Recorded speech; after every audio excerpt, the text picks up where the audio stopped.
नमस्ते आप सभी को अंजलि एकेडमी में आप सभी का बहुत बहुत स्वागत है। कैसे हैं सभी लोग? उम्मीद है सभी लोग अच्छे होंगे। तो आज हम सब अपनी क्लास में यूनिट 3 जो हमारा पाश्चात्य काव्य शास्त्र से संबंधित है, इसमें जितने भी विद्वान हैं एवं उनकी रचनाएं हैं उनको आज हम लोग ट्रिक के माध्यम से याद करेंगे। बहुत ही बेहतरीन ट्रिक के साथ याद करेंगे। तो आप लोग क्लास को पूरी देखिएगा ताकि अच्छे तरीके से आपको हर चीज़ याद हो जाए। और अंतिम में हम लोग प्रश्न भी करेंगे, क्वेश्चन भी करेंगे जो PYQ में पूछे गए हैं। तो आपको एक तरीका पता चल जाएगा कि ट्रिक से तो याद कर लेंगे, लेकिन प्रश्न हम लोग किस तरीके से बनाएंगे ये भी मैं आपको यहाँ पर बता दूंगी। चलिए फिर बहुत ही अच्छी क्लास की हम लोग शुरुआत करते हैं। क्लास अच्छी लगे तो आप लोग ज़्यादा से ज़्यादा लोगों तक शेयर कर दीजिएगा। आते हैं हम लोग पाश्चात्य काव्य शास्त्र के चिंतकों के क्रम में। पहले हम लोग विद्वानों का क्रम देखेंगे, चिंतकों का क्रम देखेंगे, उनके बाद फिर उनकी रचनाओं को याद करेंगे। तो देखिए मैं सबका समय नहीं लिखी हूँ, आप लोग पुस्तक से देख लीजिएगा, जो महत्वपूर्ण है उनका समय लिखी हूँ। जैसे कि हमारे प्लेटो और अरस्तु। तो प्लेटो और अरस्तु ये दोनों ही गुरु और शिष्य है। प्लेटो है गुरु और अरस्तु है उनके शिष्य। तो ये तो आपको शुरुआत वाले याद ही रहेंगे। प्लेटो, अरस्तु, होरेस, लोंजाइनस, दांते, John Dryden, Voltaire, doctor Samuel Johnson. यहाँ पर 8 चिंतकों के नाम दिए गए हैं। अब इन 8 चिंतकों को हम लोग क्रम से कैसे याद रखेंगे? और यहाँ ध्यान दीजिएगा कि मैं महत्वपूर्ण विद्वानों यानी कि महत्वपूर्ण चिंतकों का नाम ही लिख करके लाई हूँ ताकि आप लोग क्रम से यहाँ पर याद कर सके। आइए इनके ट्रिक पर चलते हैं। देखिए ट्रिक बहुत अच्छा है। ट्रिक याद करने से पहले थोड़ा सा एक प्रसंग समझ लीजिएगा कि मान लीजिए आप कहीं ट्रेन में सफ़र कर रहे हैं और आप लोग इन सभी व्यक्तियों के साथ बैठे हुए हैं। प्लेटो, अरस्तु, होरेस, लोंजाइनस, दांते, Dryden, Voltaire, doctor Samuel Johnson, सभी लोग बैठे हैं। अब आप देख रहे हैं कि ये लोग आपस में बात ही नहीं कर रहे हैं। तो आप नोटिस करते हैं कि सबसे पहले पहल करते हैं। कौन पहल करते हैं? तो आइए ट्रिक में बस इतना ध्यान दीजिएगा कि आप सफ़र कर रहे हैं इन लोगों के साथ और आप नोटिस कर रहे हैं कि इन सब लोग में सबसे पहले कौन पहल कर रहा है, कौन बात कर रहा है। तो यहाँ बोला गया है पहल करते हैं दांत से ड्राइडन। अब पहल करेंगे तो मुंह से ही ना बोल के पहल करेंगे, और हमारे मुंह में तो दांत होता है तो हम लोग दंत के सहारे भी तो शब्दों का उच्चारण करते हैं। तो उसी से याद रख लीजिएगा, पहल करते हैं दांत से ड्राइडन। तो पहल कौन करता है? ड्राइडन करता है हमारे ट्रिक के अनुसार। पहल करते हैं दांत से ड्राइडन, फिर बोलते हैं डॉक्टर सैमुअल से। अब पहल करेंगे तो फिर बोलेंगे ही, तो बोलते किससे है? डॉक्टर सैमुअल से बोलते हैं। अब आइए ट्रिक में कि ट्रिक हमारा कैसे काम करेगा। तो ट्रिक हमारा काम करेगा, यहाँ देखिएगा ये जो पहल है, पहल में ही 4 विद्वानों का नाम आ जाएगा। जैसे कि प से प्लेटो, देखिए पहल, ये ट्रिक के अनुसार ऐसे लिखा गया है, इसलिए आप लोग ऐसे ही लिख के याद कीजिएगा। पा से प्लेटो हो जाएगा, अ से अरस्तु, हा से होरेस, ला से लोंजाइनस। तो प्लेटो, अरस्तु, होरेस, लोंजाइनस ये 4 चिंतक हमारे क्रम से हो गए, पहल वाले नाम से ही। अब आते हैं आगे दांत। पहल करते हैं दांत से ड्राइडन। दांत से यानी कि दांते इनके बाद आएंगे, दांते के बाद फिर आ जाएंगे ड्राइडन, क्योंकि पहल कर रहे हैं ड्राइडन तो 6ठे नंबर में ड्राइडन आ जाएंगे। 7वें नंबर में हो जाएगा बोलते हैं यानी कि वोल्टेयर, ठीक है। बोलतेयर या वोल्टेयर ऐसे जोड़ सकते हैं। बोलते हैं यानी वोल्टेयर 7वें नंबर पर।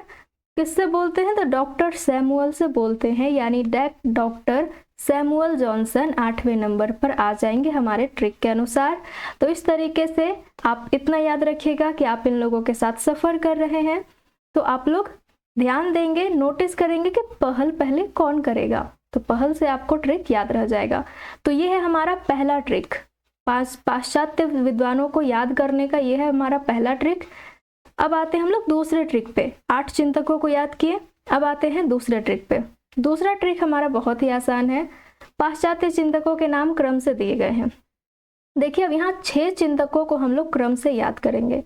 अब ज़्यादा कुछ नहीं करना, आपको इन लोगों के नाम का पहला अक्षर ले लेना है। ट्रिक बनाने के बहुत तरीके होते हैं, तो आप लोग पहला अक्षर ले लीजिए। पहला अक्षर लेंगे तो बनेगा हिविका पिका। क्या बन जाएगा? हिविका पिका में। हिविका पिका मे को भी याद रखिएगा क्योंकि मैथ्यू अर्नोल्ड बहुत ही महत्वपूर्ण है। आपको पता ही नहीं चल पाएगा कि मैथ्यू अर्नोल्ड फिर आएंगे कहाँ पर। तो हम लोग पहला ट्रिक याद किए पहल वाला। दूसरा ट्रिक है हमारा हिविका पिका में। ही से हीगेल, वी से विलियम वर्ड्सवर्थ। और इतना याद रखिएगा कि विलियम वर्ड्सवर्थ और कॉलरिज दोनों ही दोस्त है, दोनों ही 2 वर्ष के बड़े छोटे हैं। तो विलियम वर्ड्सवर्थ इनका जन्म वर्ष हो जाएगा 1770, ये भी याद रखिएगा 1770। और कॉलरिज का जन्म वर्ष हो जाएगा 1772, ये भी महत्वपूर्ण है। इनका जन्म डेट भी याद रखिएगा, जन्म वर्ष याद रखिएगा। आगे देखते हैं ट्रिक। ही से हीगेल, वी से विलियम वर्ड्सवर्थ।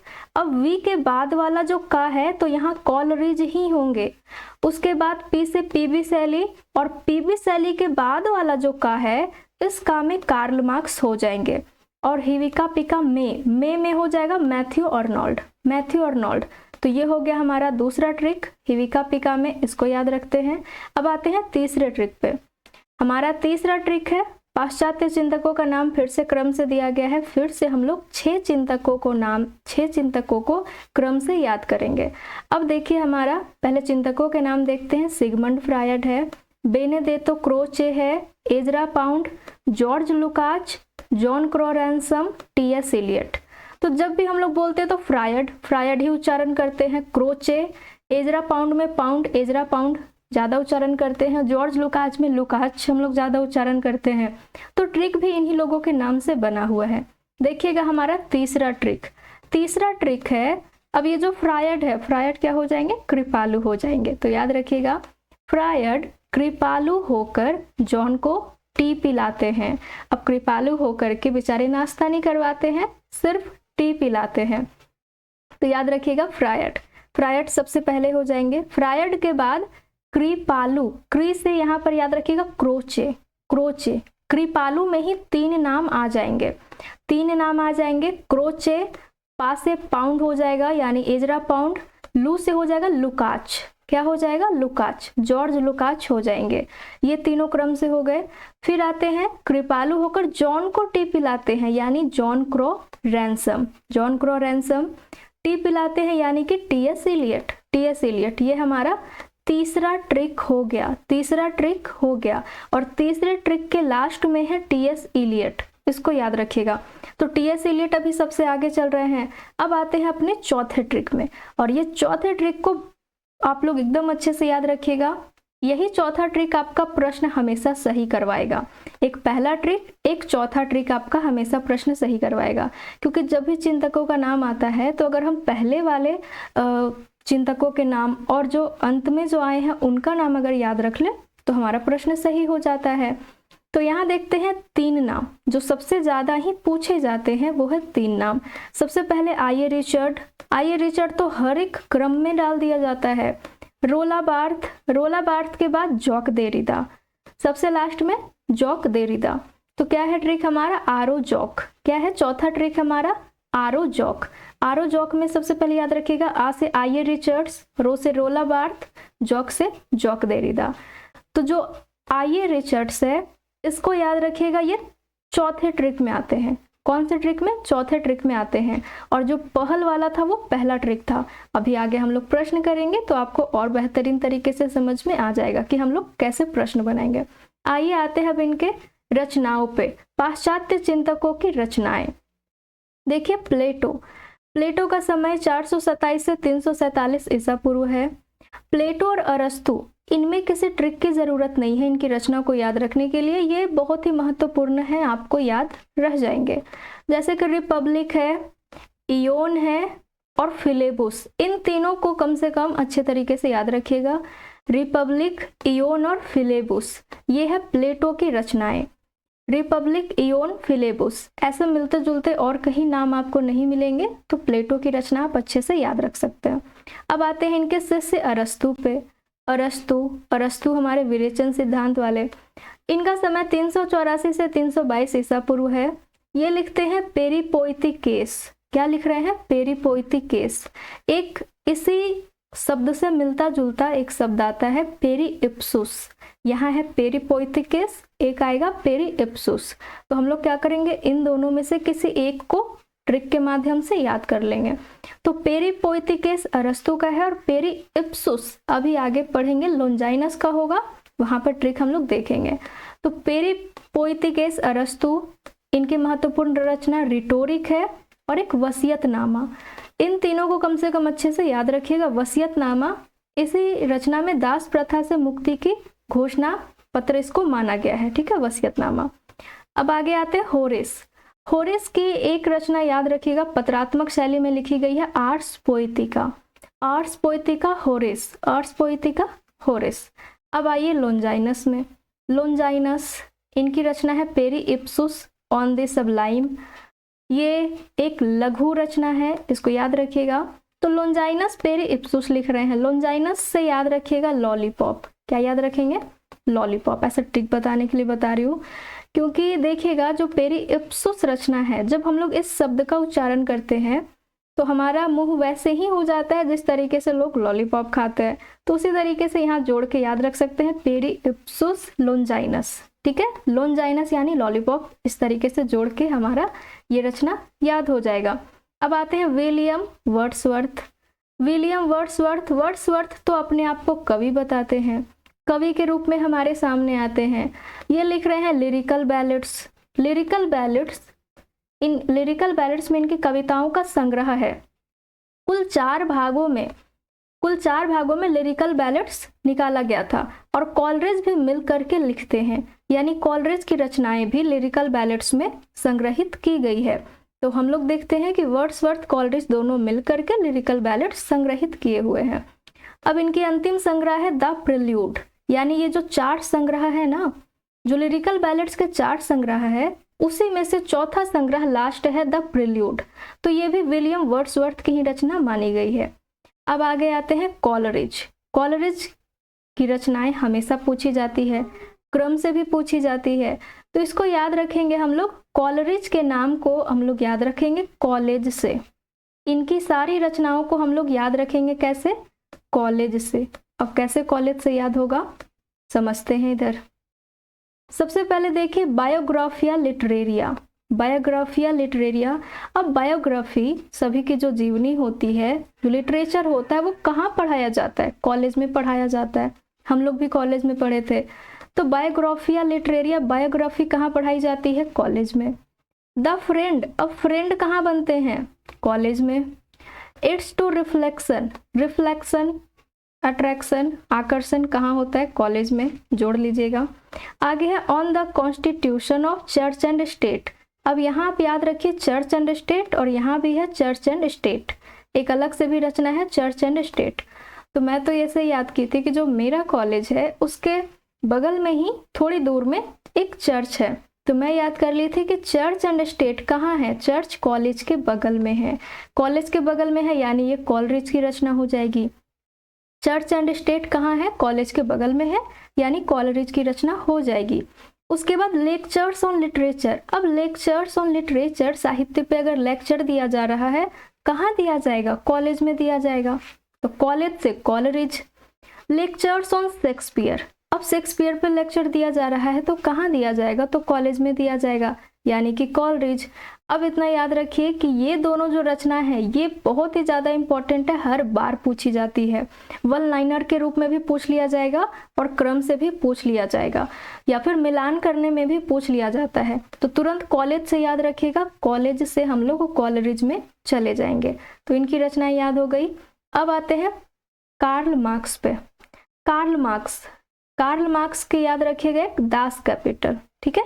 एक रचना अत्यधिक याद रखने की जरूरत है, वो है दास कैपिटल। अब आते हैं मैथ्यू अर्नोल्ड। मैथ्यू अर्नोल्ड की भी रचनाएं बहुत बार पूछी गई है। जैसे कॉलरिज अत्यधिक महत्वपूर्ण है, वैसे ही मैथ्यू अर्नोल्ड महत्वपूर्ण है। तो मैथ्यू अर्नोल्ड में याद रखिएगा एसेज इन क्रिटिसिज्म। अब यहाँ ध्यान दीजिएगा, एसेज इन क्रिटिसिज्म, क्रिटिसिज्म यानी आलोचना होना। तो जब आपको अगर कहीं एसेज सुनाने के लिए कह दिया जाएगा आलोचना के ऊपर, एसेज इन क्रिटिसिज्म, तो आप लोग क्या करेंगे, आप लोगों का मुंह बन जाएगा। तो मैथ्यू अर्नोल्ड से याद रखिएगा मुंह बना बना के, ठीक है। जब किसी को कोई काम पसंद नहीं आता है ना, लेकिन फिर भी उसे करना पड़ता है, तो वो कैसे करते हैं? मुंह बना बना के करते हैं, क्योंकि इसके अलावा उनके पास कोई ऑप्शन नहीं होता है। तो इतना याद रखिएगा, एसेज एंड क्रिटिसिज्म। अगर आपको क्रिटिसिज्म पे एसेज लिखने के लिए मिल जाए, आप मुंह बना बना के लिखेंगे, यानी मैथ्यू आर्नोल्ड की रचना हो जाएगी। आगे है culture and anarchy. Culture and anarchy, तो कल्चर पे ध्यान दीजिए। कल्चर, जो हमारा कल्चर चला रहा है, तो कई लोग होते हैं जो मुंह बना बना के मजबूरी में मानते हैं उस कल्चर को। जैसे मैं इसे ऐसे जोड़ ली थी कि मेरी एक दोस्त है, अब उसका विवाह एक ऐसे गांव में हो गया कि मतलब वो कभी कभी जाती है, लेकिन जब भी जाती है, लेकिन फिर भी उसे पल्लू लेना पड़ता है, वो भी पूरा सर के नीचे तक। तो वही कहती है कि मैं तो मुंह बना बना के मान लेती हूँ किसी तरीके से, कुछ दिन का होता है तो वो कल्चर मान लेती हूँ। तो इसीलिए मैं उसी से जोड़ के याद कर ली थी कि हाँ, वो कल्चर कैसे मानती है, मुंह बना बना के मान लेती है, लेकिन मानती है। इसीलिए कल्चर एंड अनार्की, कल्चर से तुरंत मैं पकड़ लेती थी, मैथ्यू आर्नोल्ड की रचना है, और ये रचना वन लाइनर में भी बहुत बार पूछा गया है और ऐसे मिलान करने में भी बहुत बार पूछा गया है। तो जहाँ कल्चर आए तो मैथ्यू आर्नोल्ड में चले जाना है। अब literature and drama. Literature and drama, यहाँ ध्यान दीजिएगा, लिटरेचर एंड ड्रामा है तो ड्रामा करेंगे मुंह बना बना के, सही होगा।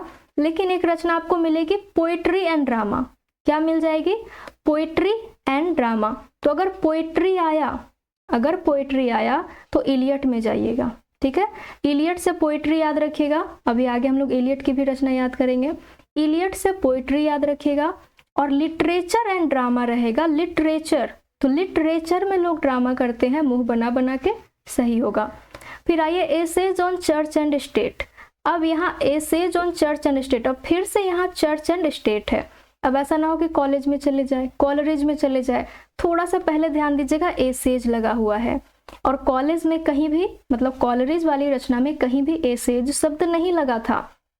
तो एसेज से याद रखिएगा, अगर आपको ऐसे सुनाने के लिए चर्च एंड स्टेट में कह दिया जाए अचानक से, तो लगता है ना कि हम ही को क्यों कहा गया, दूसरों को क्यों नहीं कहा गया, तो सुनाते भी है तो मुंह बना बना के। तो essays on church and state, अगर एसेज जुड़ गया तो मैथ्यू आर्नोल्ड में जाएंगे, और एसेज नहीं रहेगा, केवल चर्च एंड स्टेट रहेगा, तो फिर हम लोग चले जाएंगे कॉलेज में, ठीक है। तो इस तरीके से इनकी चार रचना बहुत ही ज्यादा महत्वपूर्ण है, चारों को अच्छे से याद रखिएगा। अब आगे आते हैं बेनेडेत्तो क्रोचे में। क्रोचे की एक रचना है एस्थेटिक, जो बहुत बार पूछी गई है। तो आप अगर पीवाईक्यू सॉल्व करेंगे तो बार बार सॉल्व करते हुए ही आपको याद हो जाएगा। एस्थेटिक क्रोचे, बार बार बोलिएगा साथ में, नाम याद हो जाएगा। अब आइए जॉन क्रो रैनसम की ये रचना है द न्यू क्रिटिसिज्म। ये भी बहुत बार पूछी गई है। द न्यू क्रिटिसिज्म, नए तरीके से आलोचना हो रही है। तो जॉन क्रो रैनसम, यहाँ दो तरीके से याद रख सकते हैं, जॉन से यानी कि मौन, जॉन से आप जोड़ सकते हैं मौन। जो लोग मौन रहते हैं उनका अब नए तरीके से क्रिटिसिज्म हो रहा है, द न्यू क्रिटिसिज्म। जो मौन रहते हैं, the new criticism, John crow ransom, ठीक है। जॉन क्रो रैनसम यानी कि मौन, तो the new criticism John crow ransom की रचना हो जाएगी। अब आगे आते हैं इलियट, टी.एस. इलियट की रचना अक्सर ही क्रम से पूछ दिया जाता है। कैसे पूछा जाता है? क्रम से पूछ दिया जाता है। अब हमें इनकी सारी रचनाओं का प्रकाशन वर्ष तो याद रहता नहीं है, तो हम क्रम से कैसे लगाए? तो ऐसे याद रखिएगा, टी.एस. इलियट एक सीक्रेट ऑफिसर है। बस इतना याद रखिए ट्रिक जोड़ने के लिए कि टी.एस. इलियट एक सीक्रेट ऑफिसर है, और वो सीक्रेट, यहाँ तो सैक्रेड है लेकिन हम लोग ट्रिक में सीक्रेट जोड़ेंगे, तो सीक्रेट वुड है यहाँ, द सेक्रेड वुड। तो याद रखिएगा कि टी.एस. इलियट सीक्रेट तरीके से लैंड करते हैं, सीक्रेट तरीके से लैंड करते हैं होम में। कहाँ पर? होम में। और होम में किसके होम में, यानी किसके घर में? तो एलिजाबेथेन के घर में। किसके घर में? एलिजाबेथेन के घर में। एलिजाबेथेन के घर में कैसे? तो देखिए, टी.एस. इलियट वो एक सीक्रेट ऑफिसर है, तो सीक्रेट तरीके से लैंड करते हैं होम में एलिजाबेथेन के, और एलिजाबेथेन को समझाते हैं कि the use of poetry and the use of criticism, कि आप यूज कीजिए, आप एक महारानी हैं, तो the use of poetry and the use of criticism, ये टी.एस. इलियट कहते हैं। टी.एस. इलियट कहते हैं। अब महारानी जी जवाब देती है, एलिजाबेथेन कहती है नहीं, मैं जब भी भाषण दूंगी तो मैं सेलेक्टेड चीज़ों पे ही भाषण दूंगी। ऐसा नहीं कि मैं खुद से हर चीज़ यूज कर लूंगी।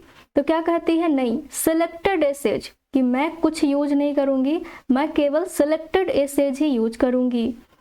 फिर आते ये टी.एस. इलियट कहेंगे एसेज, एसेंट एंड मॉडर्न। कहते हैं आप यूज तो कीजिए नई चीज, आप मॉडर्न दिखेंगी। क्या दिखेंगी, मॉडर्न दिखेंगी। तो फिर ये एलिजाबेथन फिर रिप्लाई करेगी पोइट्री एंड ड्रामा। कहती है नहीं, ड्रामा हो जाएगा, मैं ये सब यूज नहीं करूंगी, पोइट्री एंड ड्रामा हो जाएगा। तो पोइट्री एंड ड्रामा याद रखिएगा, टी.एस. इलियट की रचना है। और अगर लिटरेचर एंड ड्रामा आ जाए, पोइट्री के स्थान पर लिटरेचर रहे, तो लिटरेचर एंड ड्रामा में मुंह बना बना के यानी मैथ्यू आर्नोल्ड में चले जाएंगे। ठीक है, इन दोनों को थोड़ा सा अलग कर लीजिएगा लिख करके। तो इस तरीके से हम लोग क्रम टी.एस. इलियट की रचनाओं का देख लेते हैं। अब आगे आइए रिचर्ड की रचनाओं को याद करेंगे। इनकी रचनाओं को भी क्रम से पूछा जाता है, अलग अलग भी कई बार पूछा जाता है। तो रिचर्ड से याद रखिएगा रिच आदमी। क्या याद रखिएगा, रिच आदमी। अब आप लोग रिच आदमी से कैसे याद रखेंगे, तो ऐसे याद रख लीजिए कि जो रिच आदमी होते हैं अमीर आदमी होते हैं। तो अमीर आदमी होते हैं तो वो कुछ भी खरीद सकते हैं, महंगी से महंगी चीजें खरीद सकते हैं। जो काम गरीब नहीं कर सकते वो अमीर कर सकते हैं। तो यहाँ याद रख लीजिएगा रिचर्ड से रिच आदमी। The foundation of aesthetic. अब आप फाउंडेशन पे आ जाइए।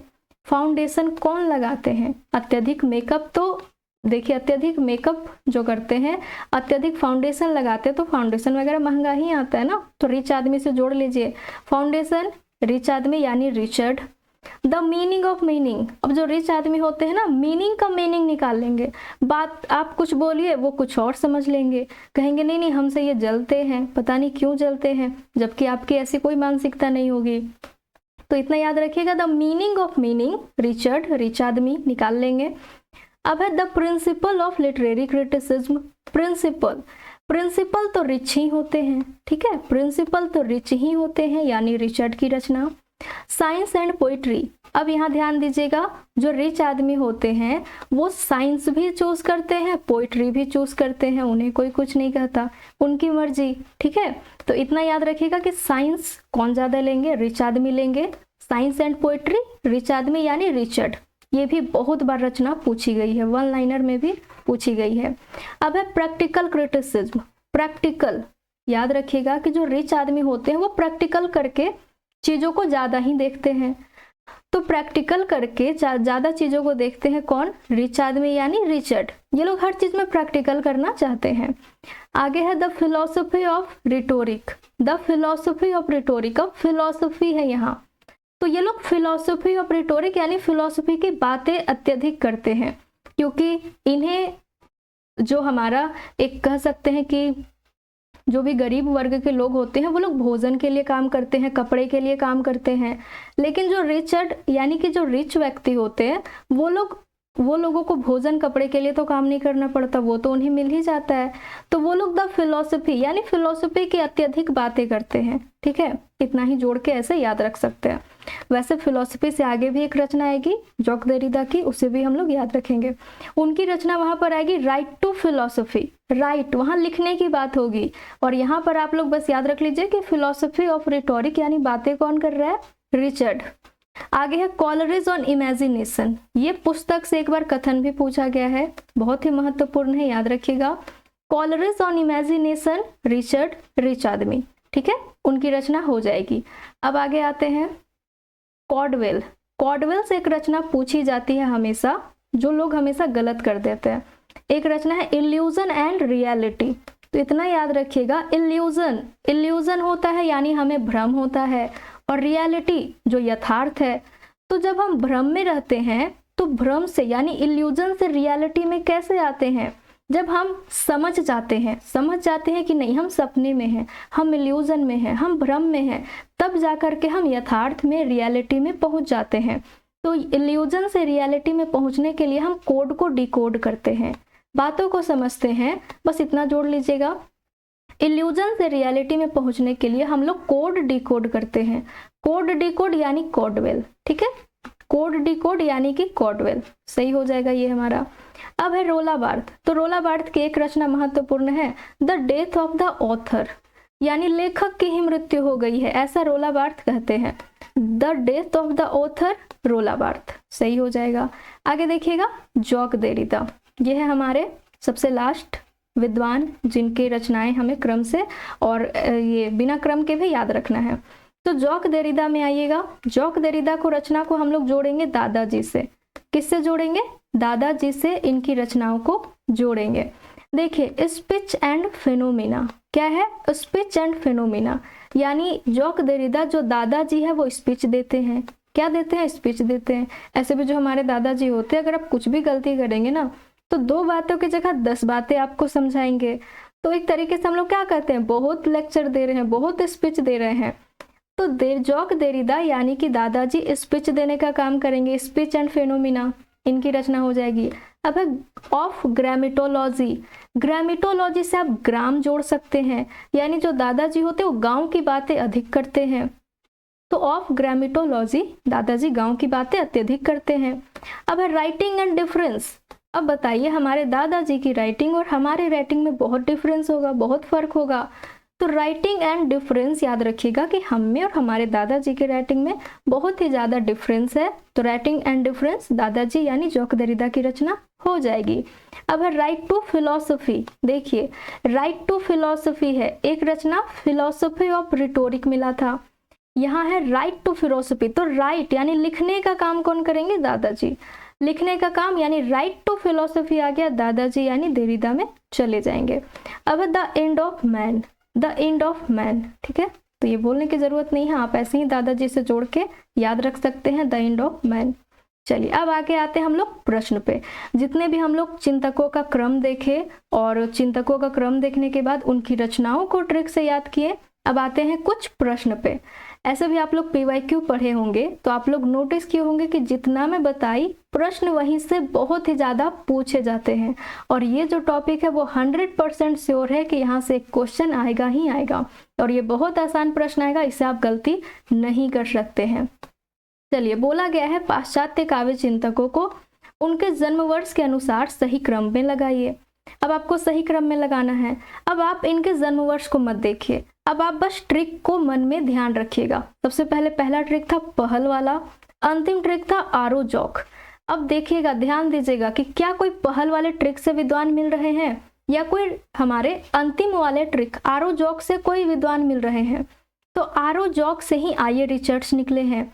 आगे देखिएगा तो कोई भी ऐसे नहीं है जो हमारे चौथे ट्रिक में आएंगे, केवल आइए रिचर्ड्स ही आ रहे हैं। तो आप समझ जाएंगे कि आइए रिचर्ड्स सबसे बाद के रचनाकार है। तो यहाँ देख लीजिएगा कि अंतिम में 1 और 1 2 ऑप्शन में है, जिसमें नहीं है उस ऑप्शन को कट कर दीजिए।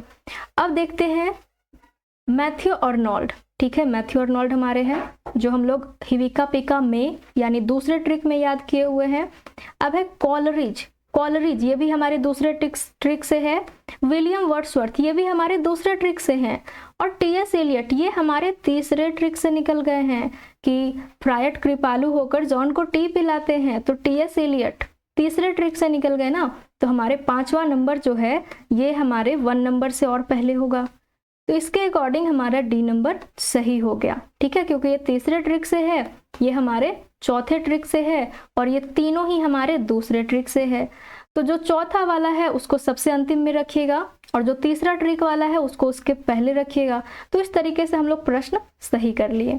अब आगे आते हैं, देख लीजिए चारों ट्रिक मैं यहाँ साथ में लिख दी हूँ, आप लोग चाहे तो इसे कॉपी में अपना नोट कर लीजिएगा। अब आगे आते हैं 24 नंबर। फिर से आपको क्रम से लगाना है। अब यहाँ फिर से वही ट्रिक अपनाइए, ध्यान दीजिए कि कौन किस ट्रिक से आ रहे हैं। आइए रिचर्ड्स हमारे चौथे ट्रिक से आ रहे हैं। सैमुअल टेलर कॉलरिज, ठीक है, कॉलरिज तो हमारे दूसरे ट्रिक से आ रहे हैं। किस ट्रिक से? दूसरे ट्रिक से।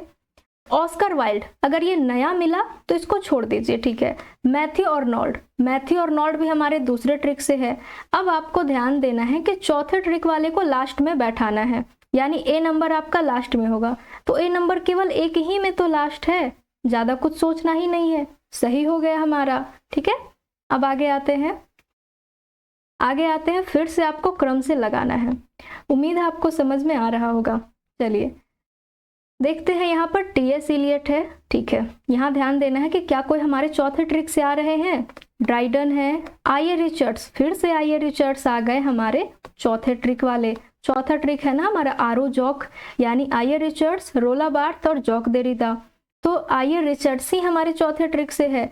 तुरंत यहाँ बस इतना ध्यान दीजिए कि क्या सी कहीं लास्ट में है, तो केवल एक ही स्थान पर है, तो हमारा ये सही हो जाएगा। और एक चीज ध्यान दीजिएगा कि जब भी एग्जामिनर प्रश्न बनाता है ना, तो शुरुआत वाले में एकदम आपको कंफ्यूज कर देगा, लेकिन लास्ट वाले में उतना ज़्यादा कन्फ्यूज़न नहीं हो पाता है। लास्ट वाले से हम सही ऑप्शन तक जल्दी पहुंच जाते हैं। अगर आप शुरू से मिलान कीजिएगा, हो सकता है कि थोड़ा समय लग जाएगा, ऐसा नहीं कि गलत होगा, आप बिल्कुल सही बनाएंगे, लेकिन यही है कि 1 मिनट के स्थान पे 2 से 3 मिनट लग जाएगा, और आपको समय ही तो बचाना है ना अपने एग्जाम में। तो आप तुरंत लास्ट वाले ट्रिक से मिला लीजिएगा, तो इस तरीके से हमारा बी नंबर क्रम सही हो जाएगा। आगे देख लीजिएगा, फिर से क्रम आ गया, फिर से क्रम आ गया। अब यहाँ देखिए रोला बार्थ, रोला बार्थ हमारे चौथे ट्रिक में आ रहे हैं, रोला बार्थ हमारे चौथे ट्रिक में आ रहे हैं। उसके बाद कोई और ऐसे नहीं है जो चौथे ट्रिक में आएंगे। तो ए नंबर कहीं लास्ट में है, ए नंबर लास्ट में है, तो बिल्कुल हमारा 4 नंबर सही हो गया। बाकी मिलाने का जरूरत ही नहीं है, सही ही हो जाएगा। आगे देखिएगा, अब है टी.एस. इलियट के आलोचना ग्रंथों का सही अनुक्रम बताइए। टी.एस. Elliot, T.S.. इलियट की रचना हम लोग याद किए थे ना कि ये सीक्रेट ऑफिसर है, तो सीक्रेट तरीके से लैंड करते हैं होम में। किसके होम में? तो एलिजाबेथिन के होम में। एलिजाबेथिन के होम में लैंड करके कहते हैं कि the use of poetry and the use of criticism. तो एलिजाबेथिन कहती है नहीं, मैं सिलेक्टेड एसेज ही इस्तेमाल करूंगी। फिर एसेज एशियंट एंड मॉडर्न, तो फिर टी.एस. इलियट रिप्लाई करते हैं ना कि आप यूज तो कीजिए, आप मॉडर्न दिखेंगी। लेकिन टी.एस. इलियट की जो रचना है यही इनका क्रम हो जाएगा। ABCD सही हो जाएगा, ठीक है, ABCD हमारा सही हो जाएगा। आगे आइए 25 नंबर, इन ग्रंथों का सही अनुक्रम बताइए। अब देखिए यहाँ पर है रिपब्लिक, जो प्लेटो की रचना है। राइट टू फिलोसफी, याद रखिएगा राइट यानी लिखने की बात हो रही है, तो जॉक देरिदा किन की रचना हो जाएगी? जॉक देरिदा की रचना हो जाएगी। आप विद्वानों का नाम सोच करके उनके अनुसार क्रम से लगा सकते हैं। प्रैक्टिकल क्रिटिसिज्म, प्रैक्टिकल करके हमेशा कौन देखते हैं? रिच आदमी, जिनके पास पैसे हैं। नहीं तो जिनके पास नहीं होते हैं वो केवल थ्योरी पढ़ के रह जाते हैं, लेकिन जिनके पास पैसे हैं वो केवल थ्योरी पढ़ के नहीं रहते, वो प्रैक्टिकल भी करते हैं। तो प्रैक्टिकल क्रिटिसिज्म रिच यानी रिचर्ड्स की रचना है। एसेज एशियंट एंड मॉडर्न, आप मॉडर्न दिखेंगे, ये तो इलियट की रचना है, इलियट कहते हैं। तो हम लोग देखते हैं कि पहला नंबर हमारा सबसे पहले होगा, जिसमें पहला नहीं उसको कट कर दीजिए। और जो जॉक देरिदा ये तो सबसे अंतिम में है ना, तो ये सबसे अंत में होने चाहिए। इसके अकॉर्डिंग हमारा ए नंबर सही हो गया, पहला और लास्ट वाला हम लोग मिला लिए।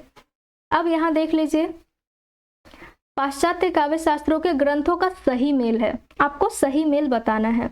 देखिए poetry and drama, poetry and drama Eliot की रचना है ना, सही में इलियट है यहाँ, तो सही क्रम है ये, ठीक है, ये सही मिलान है। अगर यहाँ लिटरेचर एंड ड्रामा होता तो मैथ्यू आर्नोल्ड हो जाते। अब है speech and phenomena, speech, speech वाला तो हम लोग याद किए ना कि स्पीच दादाजी देते हैं, यानी जॉक देरिदा, लेकिन यहाँ तो रिचर्ड्स है, तो इसको कट कर दीजिए। अब यहाँ सी नंबर आप कट कर देंगे। आगे है लिरिकल बैलेट्स विलियम वर्ड्सवर्थ, बिल्कुल डी हमारा सही है। लेक्चर्स ऑन शेक्सपियर, अब शेक्सपियर पे लेक्चर आपको कॉलेज में दिया जाता है, यानी कि कॉलेज हो जाएंगे, तो ई नंबर हमारा कट कर दीजिए, ठीक है। तो इसके अकॉर्डिंग हमारा 3 नंबर सही हो गया, 3 नंबर हमारा सही हो गया। चलिए अब यहाँ देखते हैं सही अनुक्रम। अब आपको रचनाओं का सही अनुक्रम लगाना है। लिरिकल बैलेट्स विलियम वर्ड्सवर्थ की रचना। कम्युनिस्ट मैनिफेस्टो, कम्युनिस्ट मैनिफेस्टो ये कार्ल मार्क्स की रचना है। एस्थेटिक क्रोचे हो जाएगा। एलिजाबेथेन एसेज, एलिजाबेथेन यानी इलियट, और poetry and drama, poetry and drama भी इलियट, तो ये हमारा बी नंबर सही हो जाएगा, ठीक है, बी नंबर क्रम से सही हो जाएगा, क्योंकि यहाँ देखिएगा एलिजाबेथेन एसेज पहले आ रहा था और पोएट्री एंड ड्रामा उसी क्रम में लास्ट में आ रहा था, तो बी नंबर हमारा सही हो जाएगा। चलिए उम्मीद है क्लास आपको अच्छी लगी होगी। बहुत बहुत धन्यवाद सभी को। अगर क्लास से आपको कुछ भी फ़ायदा मिला है, अगर चीज़ें याद हुई है, तो क्लास को ज़रूर लाइक कीजिएगा, ज़्यादा से ज़्यादा शेयर कीजिएगा, क्योंकि आप लोग जितना शेयर करेंगे मेरा उत्साह और उतना बढ़ेगा। अगर आप मेरे चैनल पर नए हैं तो मेरे चैनल को सब्सक्राइब कर लीजिएगा, और आप मेरे टेलीग्राम चैनल को भी ज्वाइन कर लीजिएगा, क्योंकि उसका लिंक मैं आपको इसी वीडियो के नीचे दे दी हूँ और वहाँ पर डेली सुबह शाम क्विज करवाया जाता है मेरे ही विद्यार्थियों के द्वारा, जहाँ पर आप लोग बहुत अच्छे से प्रश्नों का प्रैक्टिस कर सकते हैं। चलिए बहुत बहुत धन्यवाद सभी को, मिलते हैं फिर हम लोग अगली क्लास में।